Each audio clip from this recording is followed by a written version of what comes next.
பிரபு Prasad channel viewers எல்லாருக்கும் வணக்கம். இன்னைக்கு நம்ம வெண்டைக்காய் போட்டு மோர்க்குழம்பு செய்யலாம். வெண்டைக்காய் போட்டு மோர்க்குழம்பு செய்யறதுக்காக தேவையான பொருள்கள்: வெண்டைக்காய் கழுவி 1 கப்பு கட் பண்ணி எடுத்து வச்சிருக்கிற, 4 ஸ்பூனு தயிர், கொத்தமல்லி, தனியா 2 ஸ்பூனு, 1 ஸ்பூனு அரிசி ஊற வச்சு எடுத்து வச்சிருக்கிற, 2 ஸ்பூனு கடலைப்பருப்பு ஊற வச்சு எடுத்து வச்சிருக்கிற, தேங்காய் ஒரு 4 ஸ்பூனு, 1/2 ஸ்பூனு சீரகம், இஞ்சி 1 இன்ச்சு, பச்சை மிளகாய் ஒரு 5-6, மஞ்சத்தூள் 1/4 ஸ்பூனு,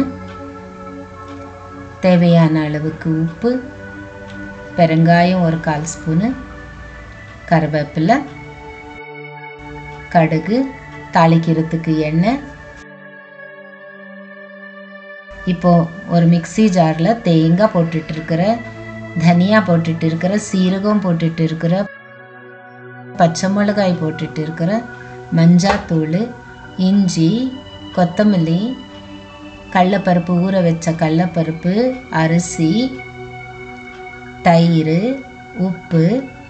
இப்போ இது நைஸ் மிக்ஸி பண்ணிக்கலாம். இப்போ ஒரு கடாயில் வெண்டைக்காய் போட்டுட்டு இருக்கிற, 1 ஸ்பூன் எண்ணெய் ஊற்றிட்டு இது ஃப்ரை பண்ணிக்கலாம். இப்படி இது கொஞ்சம் கலர் மாறும்.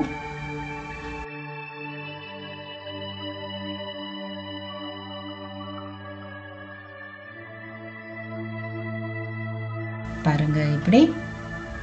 இப்போ ஒரு கடாயில் எண்ணெய் ஊற்றிட்டு இருக்கிற, எண்ணெய் சூடான பிறகு கடுகு, பெருங்காயம், கருவேப்பிலை இது கொஞ்சம் மிக்ஸ் பண்ணிக்கலாம். மிக்ஸி பண்ணி வச்ச மசாலா இதில் போட்டுட்டு இருக்கிற, கொஞ்சோண்டு தண்ணி ஊற்றிக்கலாம். கொதிக்கும் போது வெண்டைக்காய் போட்டுக்கலாம்.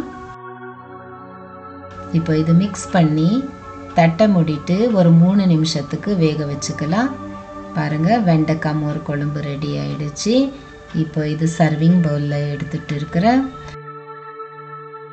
வெண்டைக்காய் மோர் குழம்பு ரெடி.